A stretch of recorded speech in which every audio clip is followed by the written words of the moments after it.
Matthew 27 tonight, and I would like to read just simply one verse as we begin our message. Matthew chapter 27 and verse number 36. Matthew chapter 27 and verse number 36. It says, "And sitting down, they watched him there." It's one short verse that really begins a narrative of the crucifixion account. Have you ever seen anything horrible in your life? Have you ever seen a scene that was so tragic that it maybe burned itself into your mind, and even to this day it's before you? I remember one such instance when I was about 16 or 17 years old. I was driving home from high school in my little pickup truck, and I was going down U.S. Highway 601. I was actually driving straight from school to work. I worked after school at a fine dining establishment called McDonald's. And I remember as I was driving down Highway 601, I looked off in the distance and I saw a couple of small pickup trucks with flashing lights, and they were pulled out in the middle of the road. And so as I approached them, I remember slowing down, and once the trucks pulled off the road, I continued on, and I'll never forget as a teenager what I saw that day. As I was driving, and you know our tendencies are, when we see something, we always slow down and we look very carefully, and that's what I did. So I was driving slowly. I looked in the other lane, and there was a head-on collision where two vehicles had hit head-on. I had to be there just mere seconds, or just minutes, just a few short minutes before it happened. Or after it happened, rather. And as I drove by, I'll never forget, I looked in one of those vehicles, and I saw four elderly people, two in the front, two in the back, slumped over. After I passed through the spot, I continued driving on, and it would be later on in the week I would look at the local newspaper that would come out once a week. Now everything is such instantaneous communication and news, and there used to be a day you actually had to wait for the newspaper to come out in the area that came out once a week. And I remember opening that paper, and I read about that accident. There were four senior citizens in one vehicle, and there was one gentleman in the other, and these four senior citizens were coming back from a funeral. The other car veered into their lane, hit them head on, and all five people involved in that accident were killed. Now, when I drove by that day, I had a great suspicion that they were all dead. First time in my life I'd seen that many people in a close proximity deceased. I still remember the man slumped over the steering wheel from the impact. It was virtually embedded in him. You know, that was a scene that really bothered me. Even to this day, when I think of that scene, there's a somberness that comes over me. I would have to say, without a doubt, it's probably the most tragic things that I've ever seen, one of the most tragic things I've ever seen with my two eyes. But as we end our evening together, I want to take you to a scene that's the greatest injustice that man's ever known. I want to take you tonight to a scene where, sad to say, many Christians do not visit it nearly as often as they should. I want to take you to a scene tonight in which a man was not only beaten beyond recognition of who is that on a cross, but a man who was beaten beyond recognition as even acknowledging him as a human being. That's what Isaiah 52 teaches us. Tonight I want you to see Calvary. Tonight I want you to be reminded of what Jesus did for you and me. And I invite you to do so tonight through the eyes of the Roman soldiers. The Roman soldiers who were the instruments of cruelty. who not only did they batter and beat Jesus, but now we find Him nailed to the cross. In verse 35, those Roman soldiers crucified Him. They parted His garments, casting lots, that it might be fulfilled that which was spoken by the prophet. And they parted my garments among them, and upon my vesture did they cast lots. And after giving that description of the Roman soldiers, it says this, and sitting down, they watched Him there. I believe what the Roman soldiers saw in the moments to come, every person in this room needs to see it afresh and anew. If you could sit with the Roman soldiers tonight and you would gaze at Calvary, I believe the first thing you would see in the verses to follow is you'd see an accusation. Notice with me in verse number 37. And they set up over His head His accusation written, "This is the King of the Jews." In the crucifixion account, you read that there's a sign that is above the head of Jesus. It's put there under the directive of Pilate. It says, "This is the King of the Jews." For Pilate, who can really totally understand all of his motivation in that? But really, when he put, "This is the King of the Jews," that was a sign that offended many people that day. So much so, they're like, "Take that down. That's not true." And Pilate chose to leave it up. There were many people that were upset. "He's not our king." Do you remember when Jesus was being crucified? A group of people said, "We have no king but Caesar." And now, for the next few hours, they have to stare at a sign that says, "This is the King of the Jews." And it has to be a reminder, as John said, He came into His own, and His own received Him not.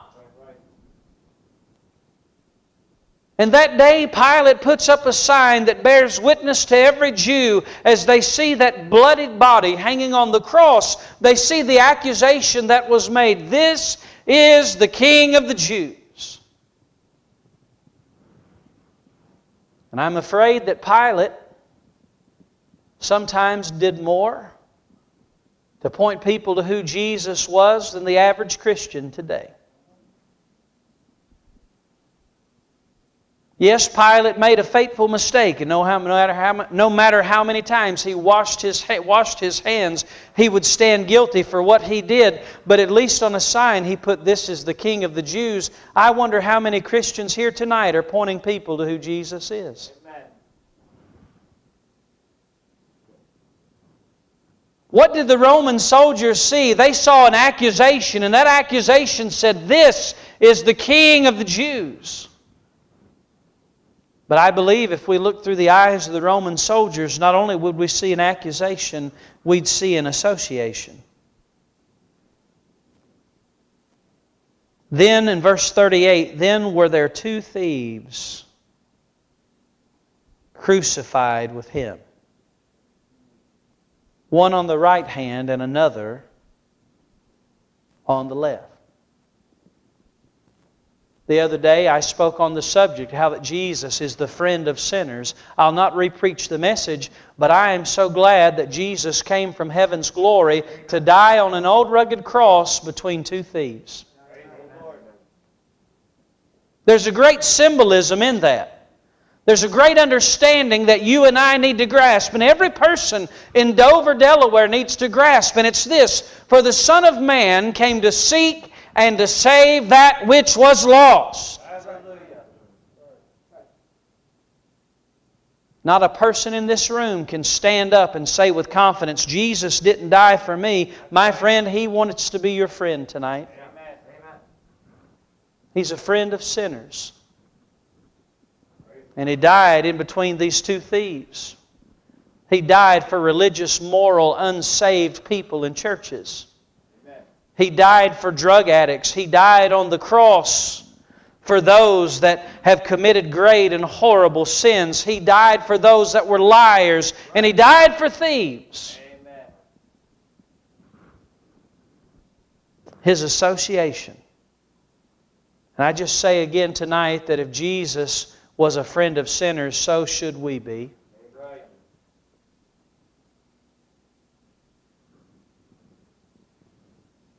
But I want to continue on tonight. As you look through the eyes of the Roman soldiers, you not only see the accusation, you not only see his association, but I want you to see now for a few moments his humiliation. Look with me in verse number 38 or 39.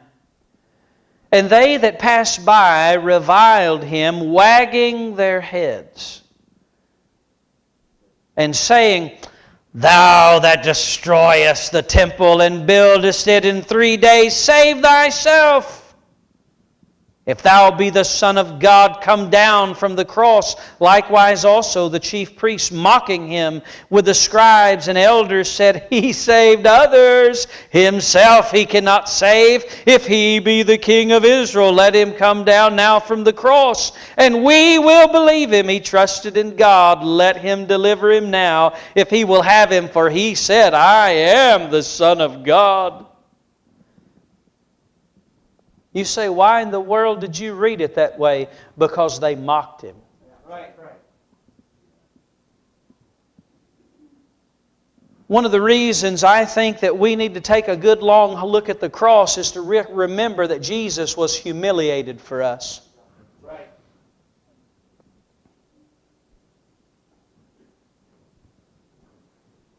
Jesus, the all-powerful Son of God, who could have called thousands of angels and destroyed the entire world, Amen.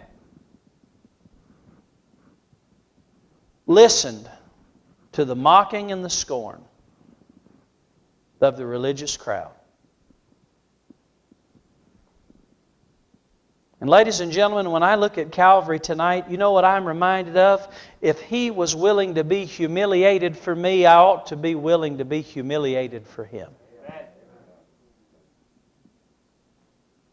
Folks, I'm amazed. If you've not seen it, just because your eyes are not open, have you noticed the boldness of wickedness in the last 3 months in this country?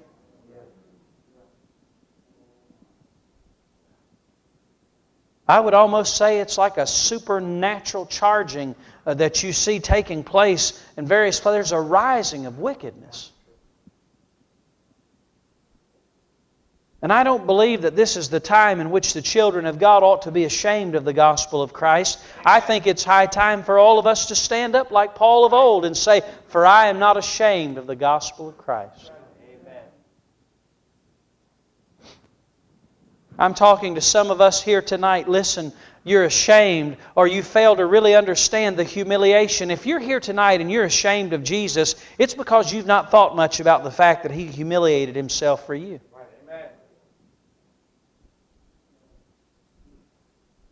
My soul, we're scared to bow our heads in a public place and pray and ask God to bless our food. And He hung on a cross and was mocked for us.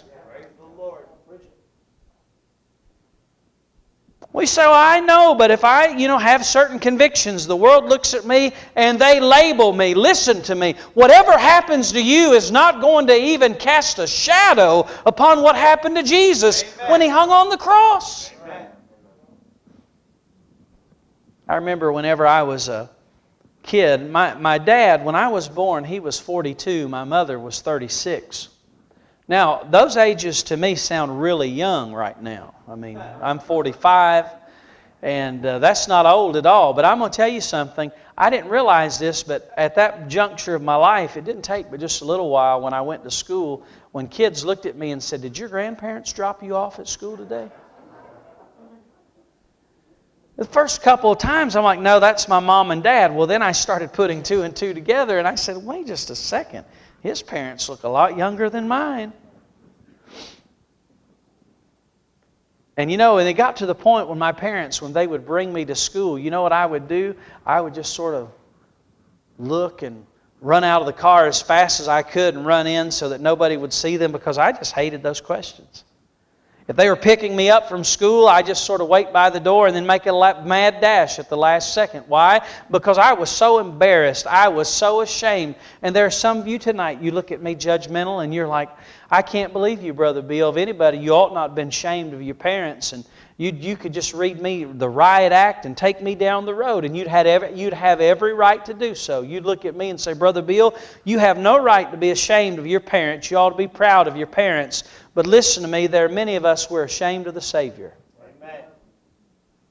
And as much as my parents did for me, they still didn't do for me what Jesus did for me.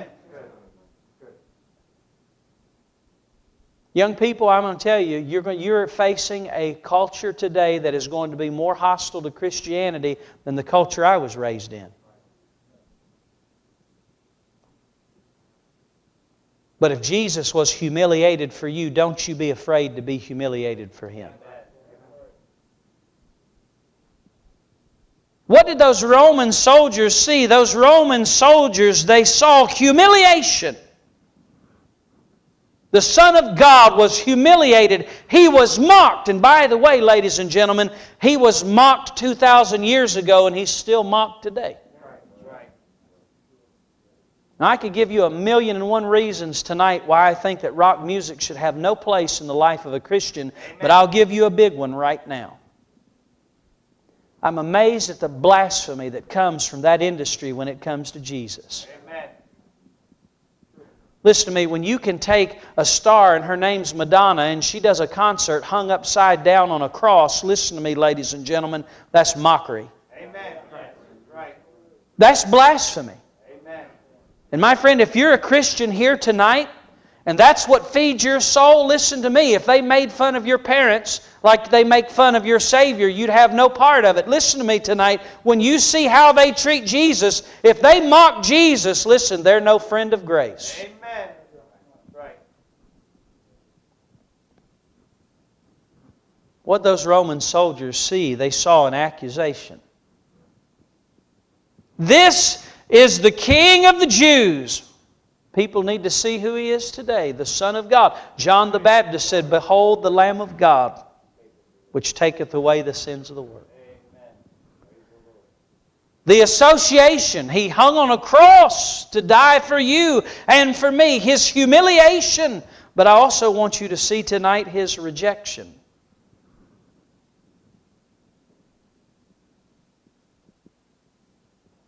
The Bible tells us in verse 41, likewise also the chief priests mocking Him with the scribes and elders. Verse 44, the thieves also which were crucified with Him cast the same in His teeth. Verse 45, now from the 6th hour there was darkness over all the land unto the 9th hour, and about the 9th hour Jesus cried with a loud voice, saying, Eli, Eli, lama sabachthani. That is to say, my God, why hast Thou forsaken me?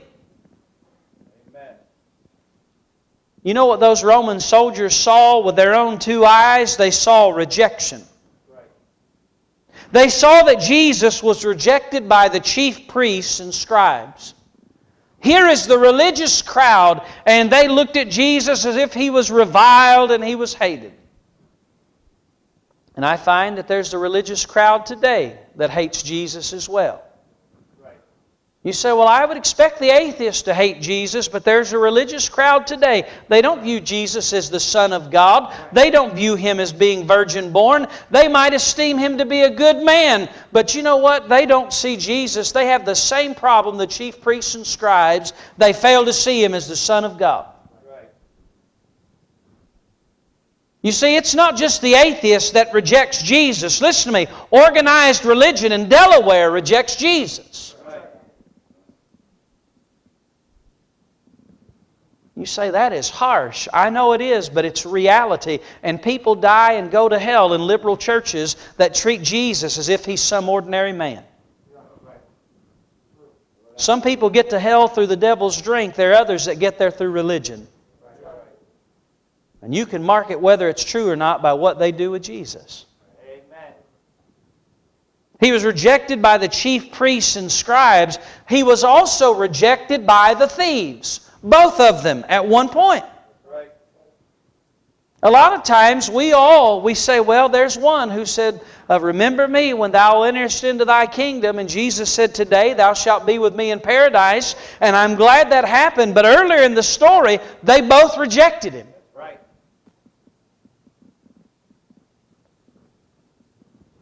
And it just goes to show you that two people can see the same identical thing and come to two different conclusions. You can sit in a church like this and you can have somebody bored to tears wishing the service would be over with, and another one on the edge of their seat, maybe under conviction. Amen. At some point, as those two thieves hung on the cross, one saw the example of Jesus and how when He was reviled, He reviled not again, and he acknowledged there is something different about this man. He must be the Son of God, so much so that he mustered up the strength to say, remember me when thou enterest into thy kingdom. You say, that doesn't sound like a common salvation prayer today. It may not, but I'll tell you, it was in that breath that he said, this man's the Son of God. Amen.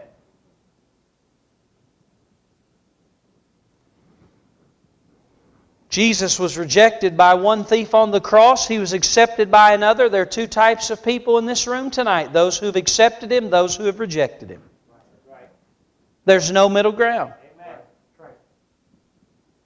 When I read the story of Calvary, it's sad that the chief priests reject Him. It's heartbreaking that the thief rejected Him. But there is a sadness that may be here tonight, my friend, if you have rejected Him. Right.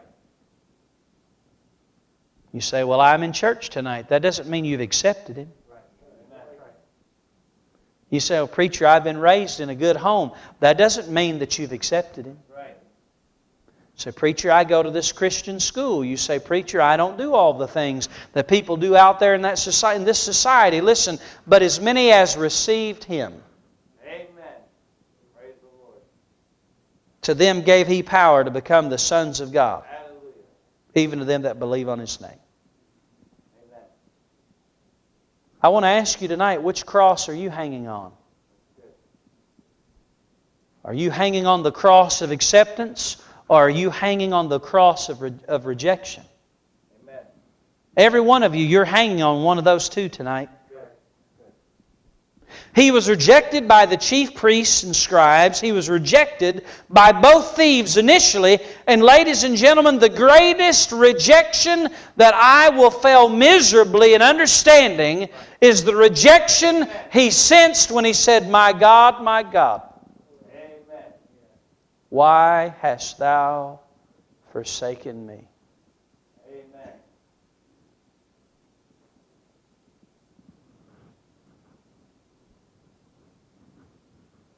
Ladies and gentlemen, it's a rejection that in our human comprehension we probably fail miserably in understanding. That's right. How God the Son could be forsaken by God the Father. Of all the rejection that He experienced that day, my, how heartbreaking. Thank you, Jesus. How painful. You know, we Christians, if we tell other people about Jesus, you know what we're going to quickly learn? We're going to quickly learn that people still reject Him today. Have you ever gone out and told somebody about the Lord and they just told you they didn't want to hear what you had to say? That happens. How does that make you feel afterwards? You go back to the car and look at your spouse and say, boy, I'll tell you what, that man just thrilled my soul right there. No, as a matter of fact, you know what? You go back and it discourages you a little bit, doesn't it? It does me. I mean, I've been a preacher for years, and it still stings a little bit when you hear those kinds of things. And I want to tell you tonight, if you're here and you've cowered in your gospel presentations, if you've been discouraged because of the rejection that you felt, listen, let me tell you how to soften that blow a little bit. Just remember, Jesus was rejected. Amen. And when they reject the witness that you give, they're rejecting Him. Right. And while there's a sadness that comes along to that, listen, there's a part of me that says, you know what? I just need to remember what Jesus said. Marvel not if the world hates you. They hated me before they hated you. Now let me ask you a question tonight. Are you willing to be rejected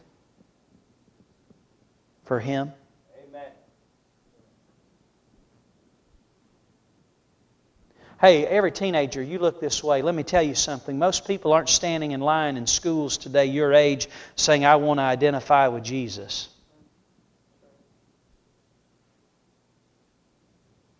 And I may be talking to some people here tonight. You know what? You are paralyzed by the fear of rejection. Listen to me. When that fear grabs a hold of your heart tonight, you look to an old rugged cross and you remember Jesus was rejected for you. Amen. Praise the Lord. I believe tonight our gospel witness would be enhanced tenfold if we just gaze at the cross a lot longer.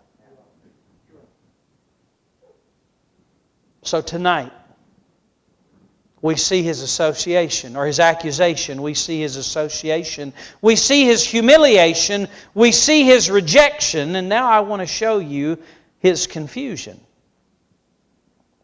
Verse 47, notice what it says. Now, watch what these Roman soldiers are seeing. Some of them that stood there, when they heard that, said, This man calleth for Elias. Now, let's stop there for a moment.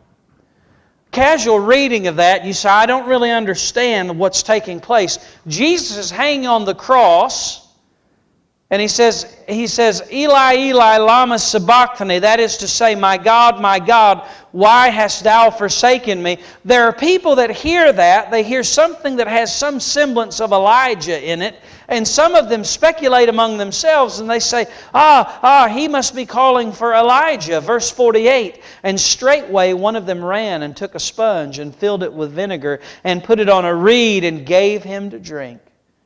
The rest said, Let be, let us see whether Elias or Elijah will come to save him. Now there's a little bit of confusion right there. These people that are watching and what they're hearing, they still don't understand the importance of what's taking place. They don't see the significance of it. Here we find that there's confusion around the cross. And there's a lot of confusion about the cross today. And the only way you can fix it is to proclaim the truth of the cross. Amen. You know what, Christian? Let me tell you something. If you think everybody knows about the cross, you're wrong. Right. Listen to me, there's people in this city that even deny it as a historical event.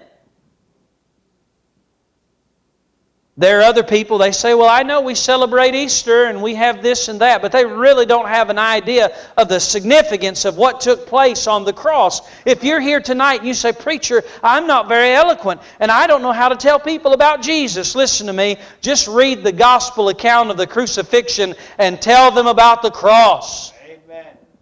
There's a lot of confusion about it Right. in our day and time. Oh, they don't look at the cross and say, maybe He's calling for Elijah, but they're confused about who He is. They're confused, listen to me, about why He's there. Amen. Folks, do you know there are a lot of people, they don't understand why Jesus was on the cross. Right. It wasn't just some feel-good story in which Jesus just died so that He could do mankind a favor. He who knew no sin was made sin for us, that we might be made the righteousness of God in Him. He took your sin, your dirty, rotten, filthy, stinking sin on His shoulders. Thank you, Jesus. Amen. And mine too. Amen. Somebody had to pay for our sin, and Jesus said, I'll do it. Right. But the last thing that I want you to see tonight, not only did they see confusion, but the last thing I want you to see is that they saw completion. Praise the Lord. Verse 50, Jesus, when He had cried again with a loud voice, yielded up the ghost. Amen.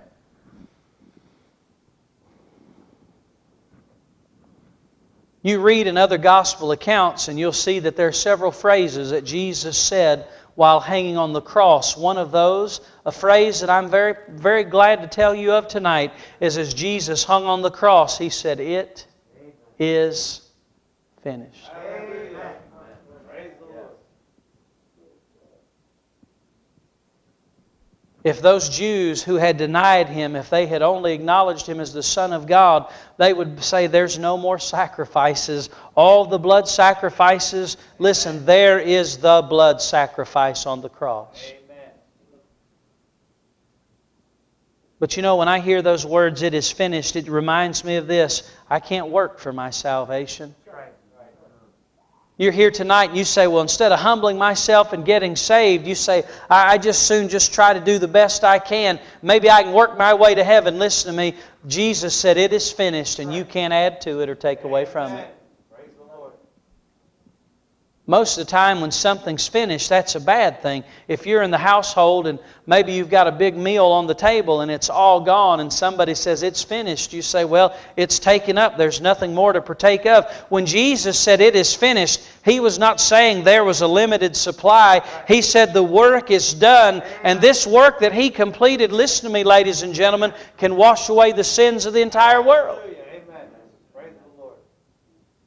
It's not a matter of working more and doing more, and that's what religion preaches today. Religion doesn't preach it is finished. Right. Religion preaches do the best you can. Religion preaches try to labor in the church. Religion preaches, oh, you're born into a great family. But Jesus said it is finished. Amen. And my friend, if you can grab a hold of that truth, listen, I've seen people who doubted their salvation. When they grabbed that truth, all their doubts fled away. Amen. Praise the Lord. I've watched people, they were confused trying to work their way to heaven, and when they understood when Jesus said it is finished, what it meant, it drove them to the foot of the cross, and by faith they trusted Jesus. Amen. And so I want to ask you tonight, as we end the evening together, would you just be willing to slow down long enough and to see Calvary through the eyes of a Roman soldier? Amen. Jesus was humiliated for us. We ought to be willing to be humiliated for Him. Amen. He was rejected. He was despised and rejected of men. Amen. Are we willing to be despised and rejected for Him? Good. You know, and my mind floods back to that scene that I saw when I was 16 years old. There's really not any joyous thought that comes to me when I think about that. All I can think about, really, the main lesson I learned that day was the brevity of life. Boast not thyself of tomorrow, for thou knowest not what a day may bring forth. And my friend, if you're here tonight, I don't care what your age is, I'm sure those senior citizens had no idea coming from a funeral that they would meet God or that they would go out into eternity on their way back. They had no clue. And tonight, the story that you've heard about Calvary, hey, it's been told you tonight because God wants you to be ready. Amen. But when I look back at that scene, there's really not much. It's pretty bleak. All I can think about is there were families that had funerals and lives were snuffed out. But can I tell you, even as a scene as tragic as Calvary, there's an upside. While I see the pain and I see the rejection and I see the humiliation, let me tell you tonight, I also see peace. Amen. Having made peace through or by the blood of His cross. Amen. When I gaze at the cross tonight, I see forgiveness. Hallelujah. When I gaze at the cross tonight, I see reconciliation. Man being reconciled with God. Glory to God. When I look at the cross tonight, I see hope. Amen. Because after that cross, there was an empty tomb, and that is therein is rooted the truth that Jesus is coming again. Hallelujah. And so I hope as you end the evening tonight that you'll have the backbone of 3 Hebrew children. And I also hope tonight you'll take a few moments to thank God for what happened that day on Calvary. Amen. And live for Jesus like He died for you. Amen. Praise the Lord. Let's bow our heads together.